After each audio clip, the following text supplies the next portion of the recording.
وما كان لمؤمن ولا مؤمنة إذا قضى الله ورسوله أمرا أن يكون لهم الخيرة من أمرهم ومن يعص الله ورسوله فقد ضل ضلالا مبينا۔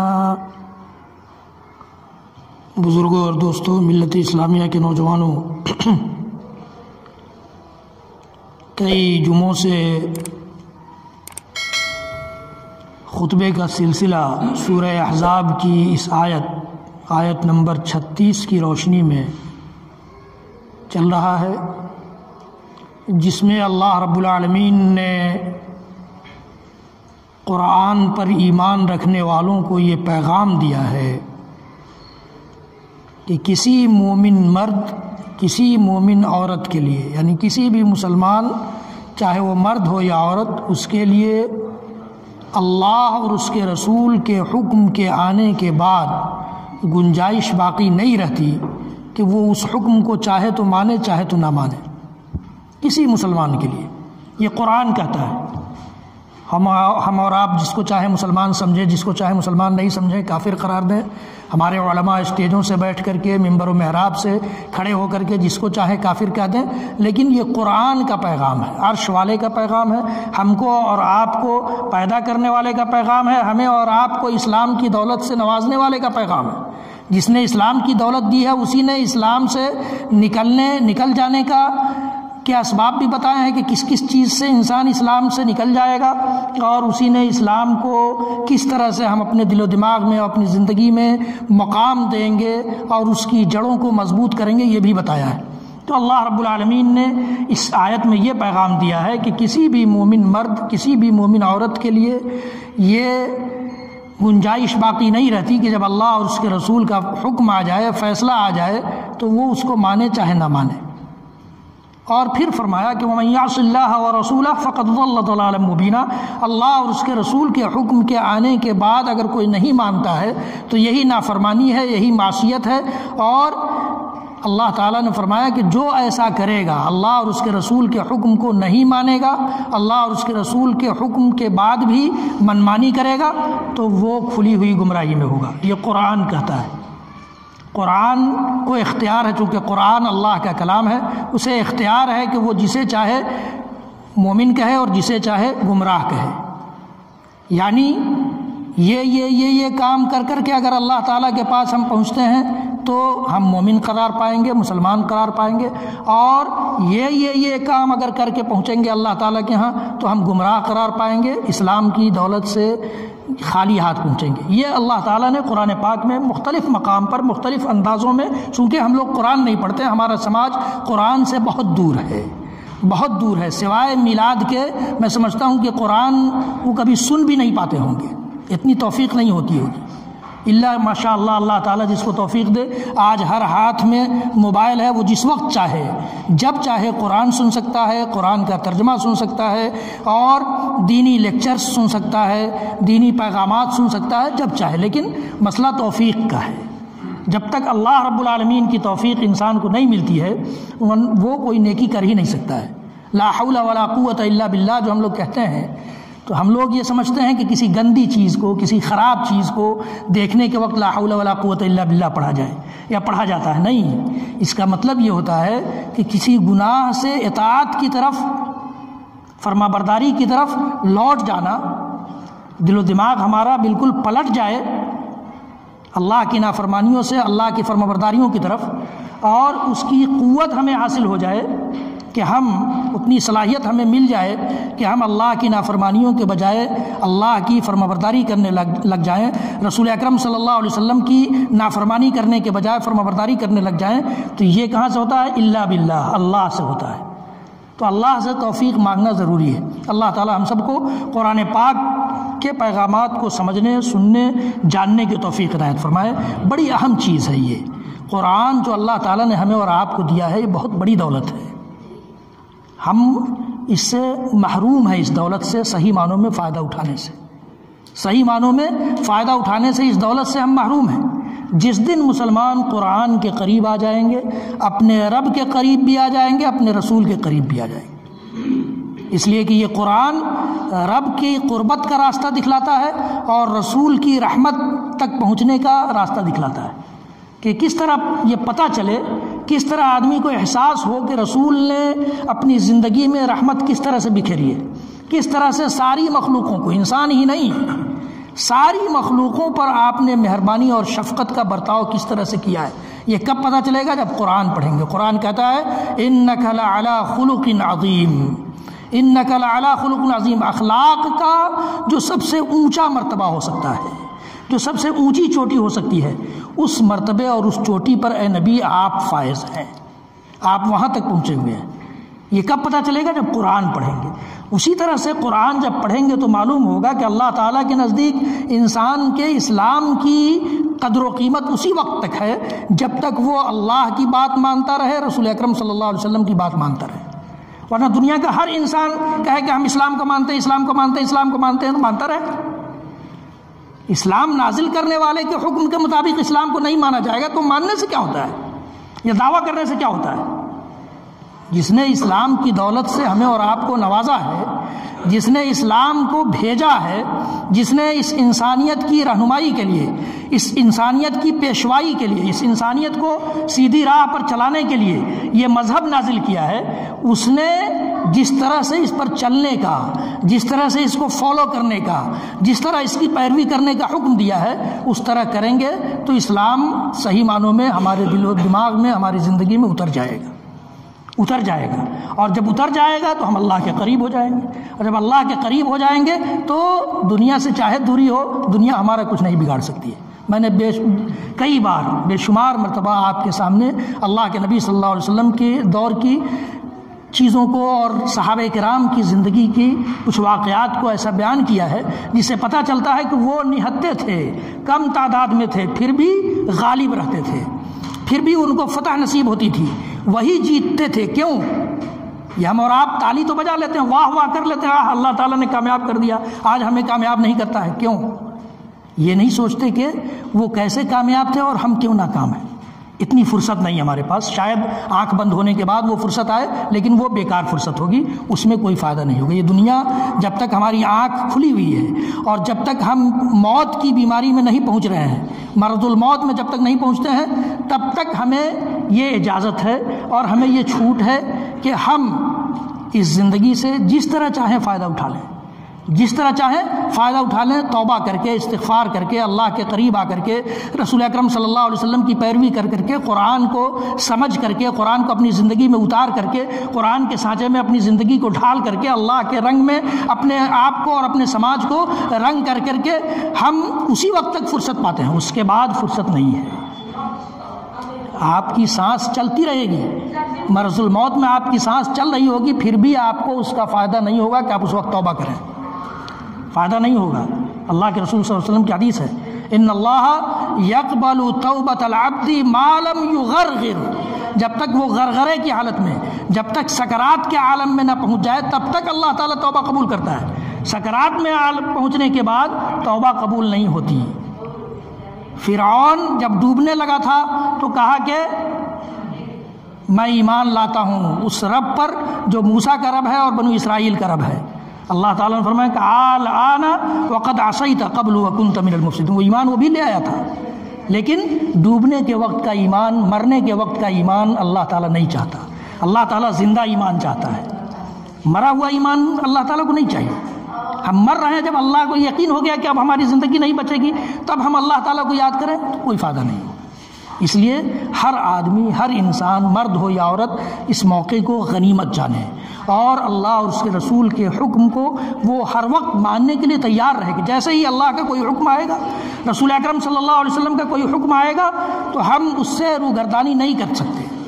ہم اس کو، چاہے دنیا ناراض ہو جائے، رشتہ دار ناراض ہو جائیں، گھر کے لوگ ناراض ہو جائیں، سماج کے لوگ ناراض ہو جائیں، سارے ناراض ہو جائیں، لیکن ہم اس کو نہیں چھوڑ سکتے۔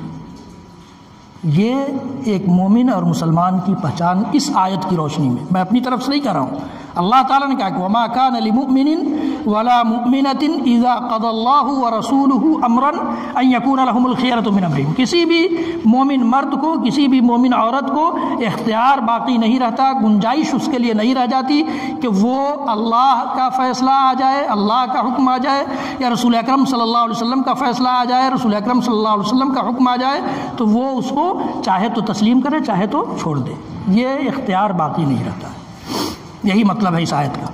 اسلام جو اللہ تعالیٰ نے دیا ہے اس کو اللہ تعالیٰ کے بتائے ہوئے طریقے کے مطابق رسول اکرم صلی اللہ علیہ وسلم کے ذریعے ہم تک اسلام پہنچا ہے۔ رسول اکرم صلی اللہ علیہ وسلم نے اسلام جس طرح سے ہمیں اور آپ کو سمجھایا ہے، اپنے صحابہ کو سمجھایا، صحابہ نے تابعین کو سمجھایا، تابعین نے تبع تابعین کو سمجھایا، تبع تابعین کے ذریعے محدثین تک یہ بات آئی، اور محدثین کے ذریعے محدثین نے حدیث کی کتابوں میں ان ساری چیزوں کو جمع کر دیا، اور پھر اس کے بعد اللہ کے رسول صلی اللہ علیہ وسلم کی صحیح حدیث کی روشنی میں کہ العلماء ورثۃ الانبیاء والانبیاء لم یورثوا دینارا ولا درہما، کہ علماء انبیاء کے وارث ہیں، اور انبیاء کی وراثت دینار اور درہم اور جائیداد اور پراپرٹی کی نہیں ہوتی بلکہ علم کی ہوتی ہے۔ انبیاء کے مشن کی وراثت ہوتی ہے۔ انبیاء نے کیا مشن چلایا تھا، انبیاء کا کیا مشن ہوتا ہے اس دنیا میں؟ اللہ کا پیغام اللہ کے بندوں تک پہنچا دینا۔ یہی مشن علماء کا بھی ہونا چاہیے کہ اللہ کا پیغام اللہ کے بندوں تک وہ ٹرانسفر کر دیں، پہنچا دیں، یہ میسج ان تک پہنچا دیں۔ اب ان کی ذمہ داری ختم، علماء کی ذمہ داری ختم۔ علماء کی ذمہ داری یہ نہیں ہے کہ وہ ڈنڈے لے کر کے سب کو منوائیں، نہیں۔ حاکم وقت ہے، خلیفۃ المسلمین ہے، امارت اسلامیہ قائم ہے، حکومت اسلامیہ قائم ہے، تو وہ حکومت کو اختیار ہے کہ وہ زبردستی اپنے عوام سے شریعت کے قوانین کو تسلیم کروائے، یہ حکومت کی ذمہ داری ہے۔ لیکن عام آدمی کی یا علماء کی یہ ذمہ داری نہیں ہے۔ علماء کی ذمہ داری انبیاء جیسی ذمہ داری ہے کہ انبیاء صرف جس طرح سے پہنچا دیتے تھے، اللہ تعالیٰ کہا کہ انک لست علیہم بمسیطر، آپ داروغہ نہیں ہیں ان پر، آپ کا کام وما علیک الا البلاغ المبین، آپ کے ذمے صرف کھلے طور پر پہنچا دینا ہے۔ یہی کام علماء کرتے ہیں۔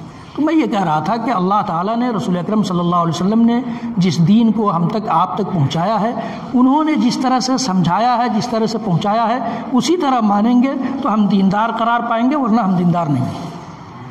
دیندار نہیں ہے۔ دینداری کوئی لیبل نہیں ہوتا ہے کہ ہم اپنی پیشانی پر چپکا لیں اور گھومتے پھریں کہ ہم دیندار ہیں، نہ۔ آپ کی پوری زندگی خود بولے گی کہ آپ دیندار ہیں، پوری زندگی۔ صرف نماز کے بول دینے سے دینداری نہیں آ جاتی ہے، روزہ رکھ لینے سے دینداری نہیں آ جاتی ہے، حج اور عمرہ یہ دینداری کا ایک حصہ ہو سکتا ہے، ایک حصہ ہو سکتا ہے، لیکن جب تک ہم اپنی پوری زندگی میں دین کو نہ اتار لیں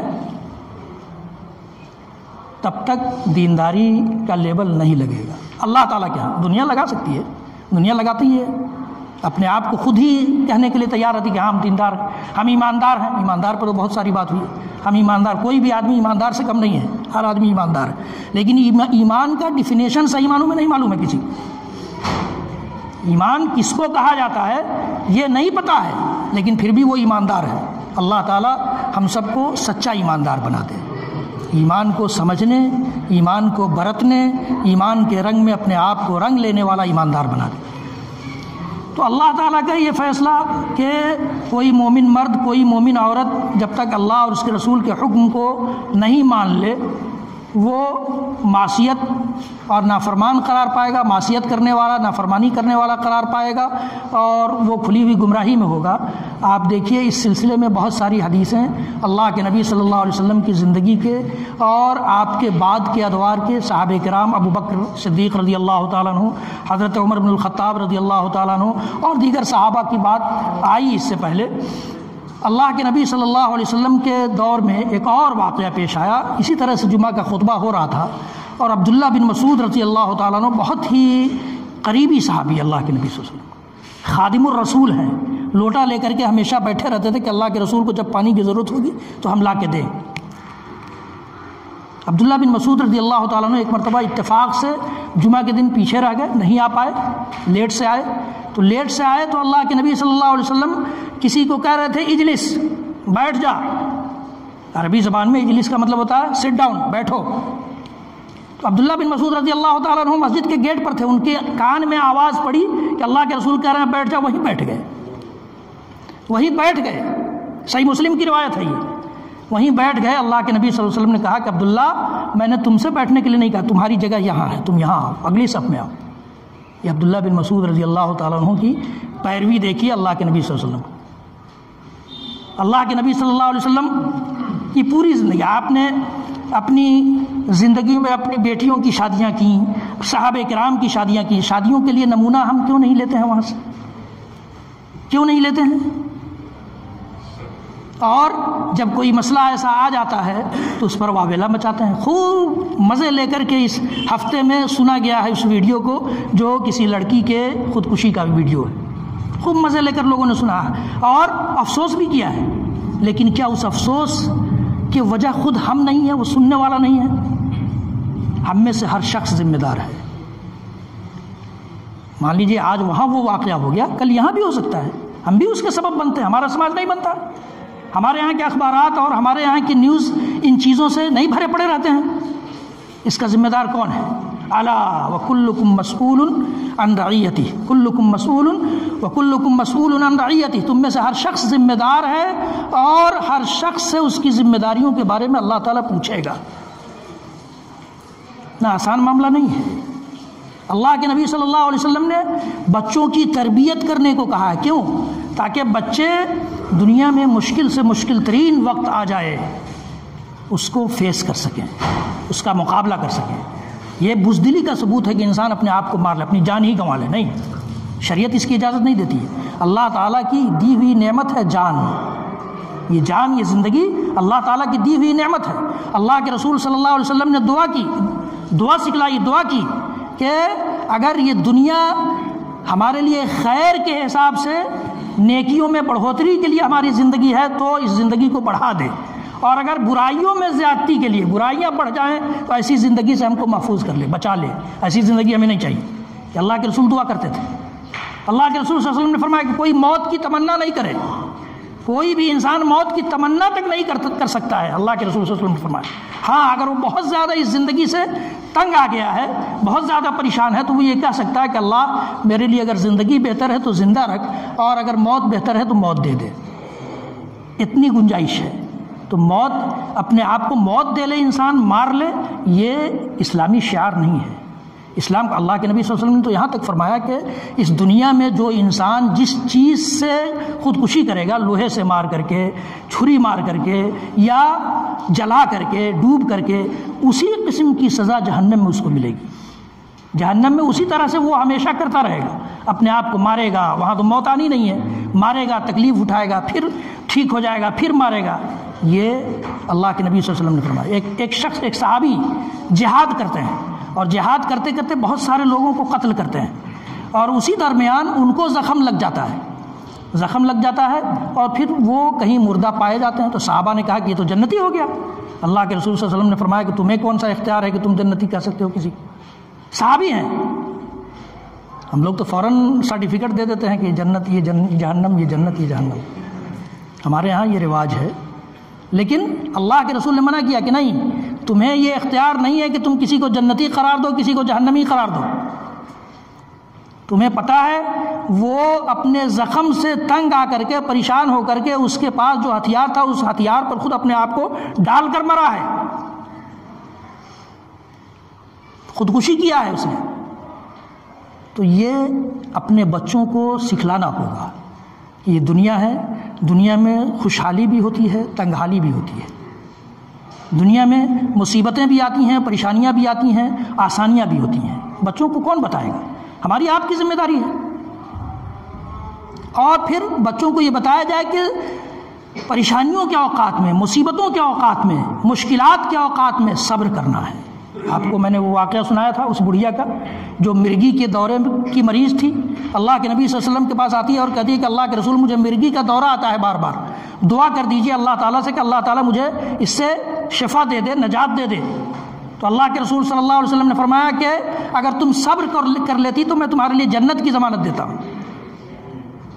صبر اتنی بڑی چیز ہے. اس بڑھیا نے کہا کہ ٹھیک ہے, میں صبر کرنے کے لیے تیار ہوں، میری بیماری کے لیے دعا مت کیجیے، لیکن میں بیمار، مجھ کو جب دورہ آتا ہے تو جہاں کہیں رہتی ہوں، کبھی کپڑا کوئی بدن سے ہٹ گیا، کبھی مطلب جو ڈھکنے کی جگہ ہیں، جسم، عورت کا جسم پورا ڈھکنے کی جگہ ہے، تو وہ کپڑا ہٹ جاتا ہے، اس کے لیے دعا کر دیجیے کہ میں بے پردگی مجھے نہ ہو۔ مسلمان عورتوں کے لیے آج کی تاریخ میں اس میں بھی ایک سبق ہے۔ یہ کیسے پتہ چلے گا؟ جب ان تک یہ پیغام پہنچے گا۔ آپ میں سے ہر آدمی جا کر اپنے گھر میں بتائے گا کہ آج اس قسم کی حدیث گزری ہے۔ وہ کتنی بوڑھی عورت تھی اور بیماری کی حالت میں وہ کہہ رہی کہ اللہ کے رسول یہ دعا کر دیجئے کہ بیماری کا دورہ جب مجھ پر آئے تو میرا جسم نہ کھلے۔ دعا کرا رہی ہے اللہ تعالیٰ سے، اور ہم خود کھول کر گھوم رہے ہیں۔ یہ کون سا اسلام ہے؟ یہ ہمارا آپ کا بنایا ہوا اسلام ہے۔ اللہ تعالیٰ ایسا اسلام نہیں چاہتا ہے۔ اللہ تعالیٰ تو کہتا ہے اسی صورت میں، جس صورت کی روشنی میں گفتگو چل رہی ہے، خطبے کا سلسلہ چل رہا ہے، اسی صورت میں آگے چل کر کے اللہ تعالیٰ نے فرمایا کہ یا ایھا النبی قل لازواجک وبناتک ونساء المؤمنین یدنین علیہن من جلابیبہن ذلک ادنی ان یعرفن فلا یؤذین وکان اللہ غفورا رحیما۔ نبی، آپ اپنی بیٹیوں سے، آپ اپنی بیویوں سے اور مسلمان عورتوں سے کہہ دیجئے، مسلمان عورتوں سے کہہ دیجئے کیا کہ وہ جب باہر نکلیں اپنے گھروں سے تو ایسے چادر میں اپنے آپ کو لپیٹ کر نکلیں کہ دنیا اس بات کی شہادت دے، دنیا اس بات کی گواہی دے کہ کوئی عزت دار عورت جا رہی ہے، عزت دار عورت جا رہی ہے، اور پھر ان کو تکلیف نہ پہنچائی جائے۔ یہ اللہ تعالیٰ نے کہا ہے۔ اللہ تعالیٰ ہمارے مزاج سے واقف ہے، ہماری طبیعت سے واقف ہے، اور ہمیں کس طرح سے اسلام فالو کرنا ہے اس کو وہ بتا رہا ہے۔ اس بڑھیا نے، میں یہ کہہ رہا تھا کہ صبر بہت بڑی چیز ہے، تو بچوں کو بتایا جائے کہ صبر بہت بڑی چیز ہے۔ اللہ کے نبی صلی اللہ علیہ وسلم کی زندگی میں کتنی مصیبتیں آئیں، کتنی پریشانیاں آئیں، اور ان ساری پریشانیوں پر آپ نے صبر کا مظاہرہ کیا۔ صحابہ کرام کی زندگی کو دیکھ لیجیے، جان تک لوگوں نے گنوا دی اسلام کی خاطر۔ یہ صبر بہت بڑی چیز ہے۔ یہ بچوں کی تربیت اس پر کی جائے، اور فیصلہ لیا جائے کہ اللہ کے رسول صلی اللہ علیہ وسلم نے جس طرح سے اپنے بچوں کی شادیاں کی ہیں، اپنی بچیوں کی شادیاں کی ہیں، اپنے صحابہ کی شادیاں کی ہیں، صحابیات کی شادیاں کی ہیں، اس طرح سے ہم شادیوں کو کریں گے، اور سارے رسوم و رواج سے، سارے بدعت و خرافات سے۔ اب میں آپ کو تعجب ہوگا کہ ایک بہت بڑے عالم ہیں مظفرپور کے، ان کا خطبہ بھی ہوتا ہے مسجد میں۔ ان کے یہاں سے میرے ہاں کارڈ آیا تو اس کارڈ کے ساتھ ایک الگ سے پرچی لگی ہوئی تھی، ہلدی فلاں تاریخ کو، انا للہ و انا الیہ۔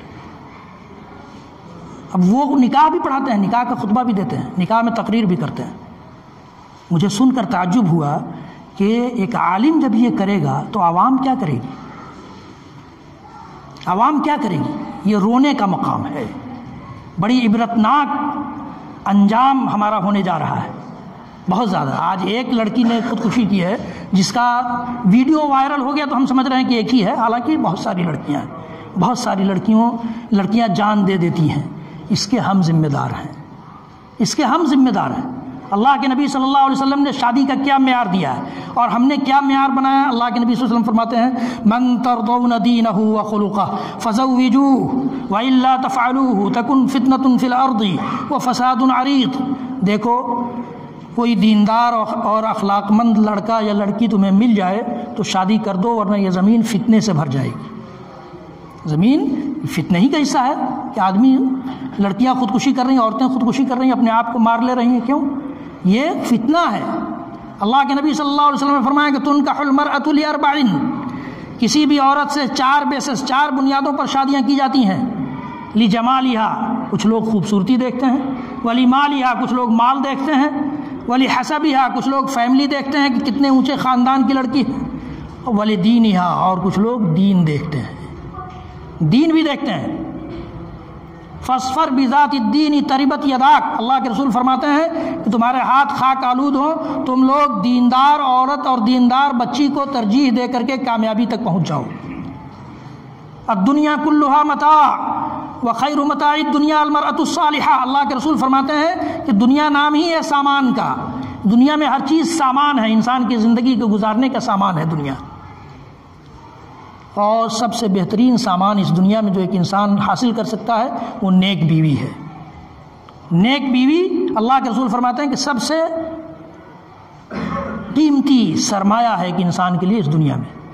اللہ کے نبی صلی اللہ علیہ وسلم کے دور میں بہت ساری شادیاں ہوئیں۔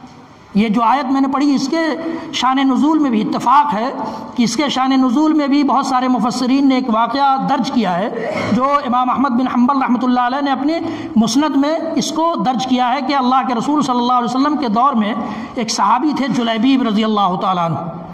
جلیبیب بہت زیادہ اسمارٹ نہیں تھے، بہت خوبصورت نہیں تھے، لیکن صحابی تھے۔ صحابیت کا شرف سنیں گے آپ کو معلوم ہے، آپ سن چکے ہیں اس منبر سے، لیکن صحابیت کا شرف یہ ہے کہ اللہ کے رسول کہتے ہیں کہ صحابہ کے بعد آنے والی ساری مخلوق، سارے انسان میں سے کوئی ایک انسان دنیا کا سب سے جو نیک ترین انسان ہو وہ بھی اگر پہاڑ کے برابر سونا خرچ کرے، احد پہاڑ کے برابر سونا خرچ کر دے، تو ان کے ایک مد 200-250 گرام کے خرچ کیے ہوئے کے برابر نہیں پہنچ سکتے۔ صحابہ کا یہ مقام ہے، ہر صحابی، چاہے وہ چھوٹا صحابی ہو چاہے بڑا صحابی۔ صحابی کہا جاتا ہے، یہ بھی ایک معلوم ہونا چاہیے، صحابی ہم لوگ سمجھتے ہیں کہ اللہ کے رسول کے ساتھی، اللہ کے رسول کے ساتھی ابو طالب بھی تھے، صحابی نہیں تھے وہ۔ ابو طالب بھی تو ساتھ رہتے تھے، صحابی نہیں تھے۔ اللہ کے رسول صلی اللہ علیہ وسلم کے ساتھ رہنے کے ساتھ ساتھ ایمان بھی لائے ہوں اور ایمان ہی کی حالت میں ان کی وفات بھی ہوئی ہو، تب صحابی ہیں۔ تو صحابیت کا شرف بہت بڑا شرف ہے۔ جلیبیب رضی اللہ تعالیٰ عنہ سے اللہ کے رسول نے کہا کہ تم شادی کیوں نہیں کرتے؟ کہا کہ اللہ کے رسول مجھ سے کون شادی کرے گا، نہ میرے پاس مال ہے اور نہ میں خوبصورت ہوں، لوگ تو اسی کو اپناتے ہیں۔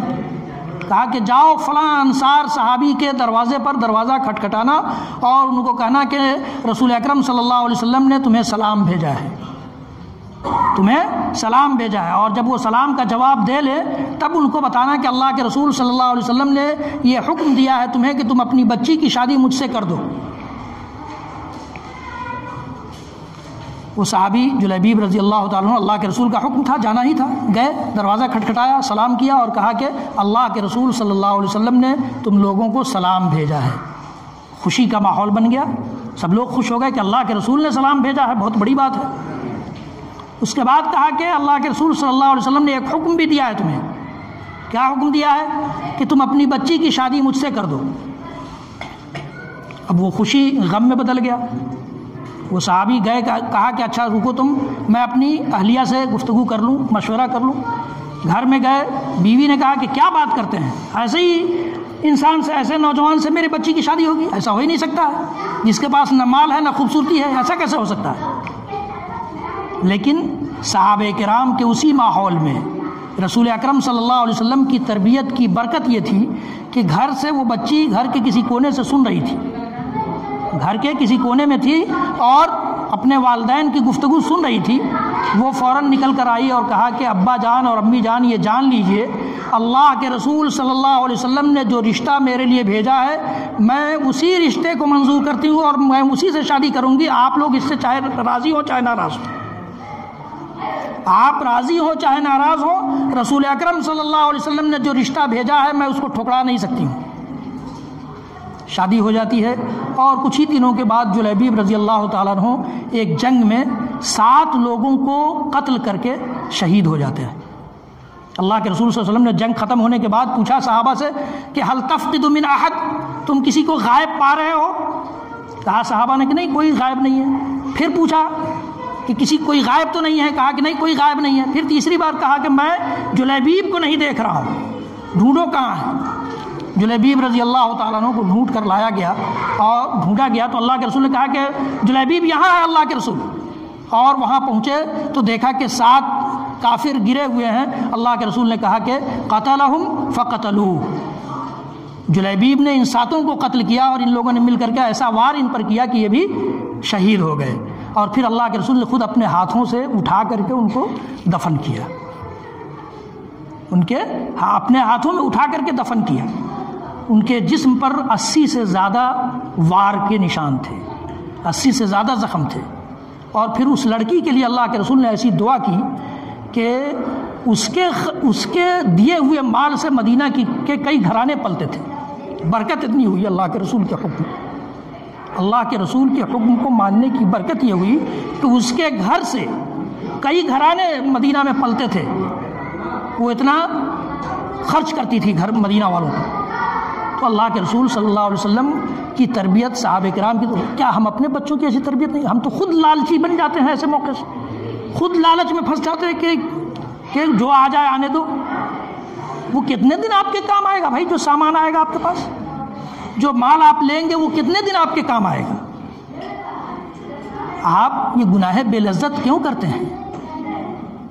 اللہ کے رسول صلی اللہ علیہ وسلم نے اپنی بچیوں کی شادی کی کہیں کوئی روایت نہیں ملتی ہے سوائے حضرت زینب رضی اللہ تعالیٰ عنہ کے، جن کو اماں خدیجہ رضی اللہ تعالیٰ عنہ نے اسلام سے پہلے، چونکہ ان کی شادی ہوئی تھی تو اس وقت عربوں کے ہاں بھی یہ دستور نہیں تھا کہ کوئی جہیز دیا جائے، لیکن اماں خدیجہ رضی اللہ تعالیٰ عنہ نے اپنا ہار ان کو دے دیا تھا، اور جب بدر میں ان کے شوہر گرفتار ہوئے جو کافر تھے بدر میں، تو حضرت زینب رضی اللہ تعالیٰ عنہ نے وہی ہار ان کے فدیہ کے طور پر بھیجا کہ اس کو لے لیجئے اور میرے شوہر کو چھوڑ دے، رہا کر دیجیے۔ اللہ کے رسول صلی اللہ علیہ وسلم نے اس ہار کو دیکھا تو اماں خدیجہ رضی اللہ تعالیٰ عنہ کی یاد آ گئی، تو صحابہ سے مشورہ کیا کہ دیکھو یہ خدیجہ کا ہار ہے جو زینب کے پاس تھا۔ صحابہ نے کہا کہ وہ ہار بھی لوٹا دیجیے اور ان کے شوہر کو بھی لوٹا دیجیے۔ تو اللہ کے رسول نے ایک کمپرمائز کیا کہ دیکھو تمہیں میں چھوڑ دوں گا، لیکن زینب کو پھر تم وہاں جا کر کے ہمارے یہاں پہنچا دینا۔ تو یہ اس کے علاوہ باقی جہاں تک لوگ یہ کہتے ہیں کہ حضرت فاطمہ کو جہیز دیا گیا تھا، غلط بات ہے، بالکل غلط بات ہے۔ حضرت علی رضی اللہ تعالیٰ عنہ نے اپنے زرہ کو بیچا حضرت عثمان بن عفان رضی اللہ تعالیٰ عنہ سے، جنہوں نے قیمت بھی دی اور وہ زرہ بھی لوٹا دیا، اور پھر اس پیسے سے انتظام ہوا تھا گھر کا، چونکہ گھر جب بسانا تھا تو اس میں ضروری سامان تو چاہیے تھا، تو اس پیسے سے انتظام کیا گیا تھا، چونکہ اللہ کے رسول ہی دونوں کے گارجین تھے تو آپ نے انتظام کیا تھا۔ تو اس کو دلیل بنا کر ہم سوچیں کہ چلو جو آ رہا ہے آنے دو، خوشی سے دے رہا ہے، خوشی سے کوئی نہیں دیتا ہے، کوئی خوشی سے نہیں دیتا ہے۔ خوشی سے دینا ہے تو اللہ کا فرض کیا ہوا فریضہ کیوں نہیں ادا کرتے؟ اللہ تعالیٰ نے کہا ہے کہ یوصیکم اللہ فی اولادکم للذکر مثل حظ الانثیین، اللہ تعالیٰ تمہیں حکم دیتا ہے تمہاری اولاد کے بارے میں کہ تمہارے بیٹوں کے لیے ڈبل ہے اور تمہاری بیٹیوں کے لیے ایک گہرا حصہ ہے۔ وراثت میں کیوں شریک نہیں کرتے؟ اس وقت کیا ہم پر پہاڑ ٹوٹ پڑتا ہے؟ اللہ نے کہا ہے، جس کے بیان کرنے کے بعد کہا ہے کہ فریضۃ من اللہ، اللہ کی جانب سے یہ فرض کیا ہوا ہے، یہ وراثت ہمیں یاد نہیں آتی، جہیز یاد رہتا ہے، خوشی سے دے رہے ہیں۔ کیسی خوشی ہے بھائی؟ کس بات کی خوشی ہے؟ وراثت سے اپنے آپ کو بچانے کے لیے، چھٹکارا پانے کے لیے یہ کام کیا جاتا ہے۔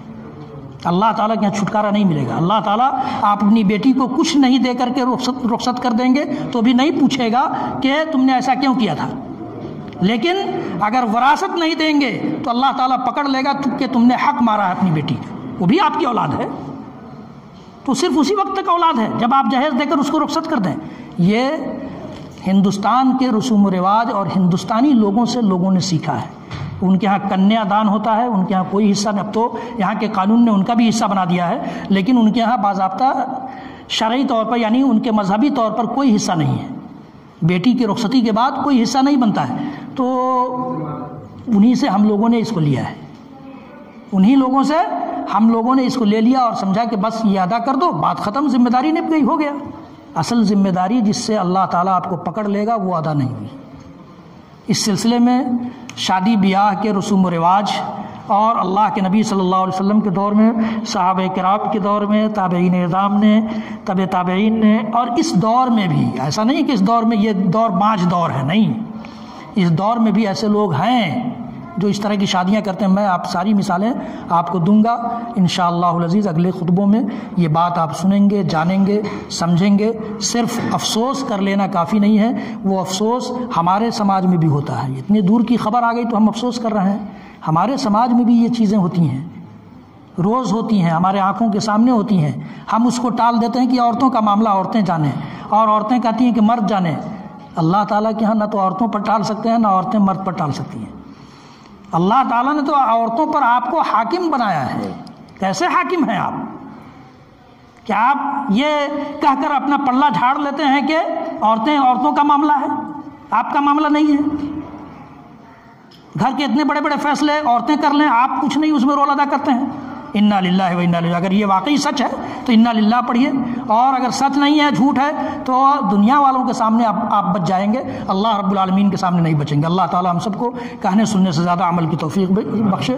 اقول قولی ھذا واستغفر اللہ لی ولکم ولسائر المسلمین من کل ذنب ومن کل خطیئہ فاستغفروہ وتوبوا الیہ ان ربی کان غفورا رحیما۔